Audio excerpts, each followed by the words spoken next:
और अब बात करते हैं उस खबर की जो आपकी चिंता भी बढ़ाएगी और आपका बजट भी बिगाड़ेगी। दरअसल पेट्रोल डीजल के दाम तो बढ़े ही हैं। पेट्रोल डीजल के बाद में अब घरेलू गैस के भी दाम बढ़ गए हैं। एलपीजी सिलेंडर की कीमतों में 50 रुपए की बढ़ोतरी हुई है। जी हां, 50 रुपए की बढ़ोतरी।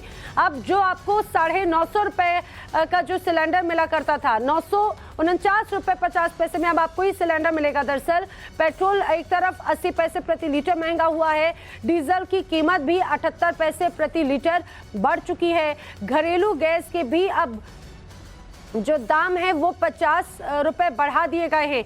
अब आप ये समझिए कि चौतरफा किस तरह से अब महंगाई का बोझ पड़ेगा, क्योंकि जैसे जैसे हमने देखा पेट्रोल डीजल के दाम बढ़ते हैं उसका प्रभाव अन्य क्षेत्रों में भी साफ तौर से नजर आता है, चाहे बात वो किराए का हो, माल भाड़े का हो या फिर अगर आपके किचन तक आ रही सब्जियों पर ही क्यों ना हो। अब आपका वो स्वाद भी बिगाड़ेंगी, बजट भी बिगाड़ेंगी। और ये समझिए कि एक तरफ एलपीजी के दाम बढ़े, दूसरी तरफ पेट्रोल डीजल के भी दाम बढ़े। हालांकि ये कहा जाए कि बीच में काफी लंबे समय तक पेट्रोल डीजल की कीमतों में इजाफा नहीं हुआ। जो कुछ समय पहले रोज लगातार कीमतें बढ़ती हुई नजर आ रही थी, लेकिन एक विराम के बाद में एक बार फिर से पेट्रोल डीजल की कीमतों ने रफ्तार पकड़ ली है, ये कहा जाए। हालांकि इसके पीछे की वजह यह भी मानी जा रही थी कि जिस तरह से रूस और यूक्रेन के बीच में युद्ध जैसे हालात हैं, उसकी वजह से कच्चे तेल के दामों में बढ़ोतरी होनी संभव है और उसका प्रभाव जो है वो भारत में भी पेट्रोल डीजल की कीमतों पर साफ तौर से देखा जाएगा,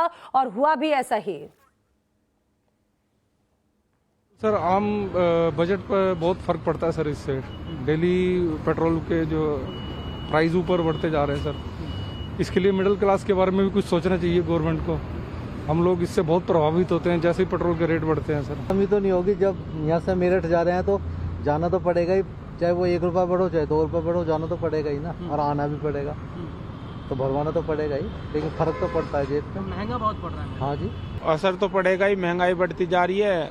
जो बंदे जो वो करते हैं उनकी सैलरी कुछ बढ़ नहीं रही है, और पेट्रोल और महंगाई हर चीज पर दाम बढ़ रहा है। प्रॉब्लम ये है अब आगे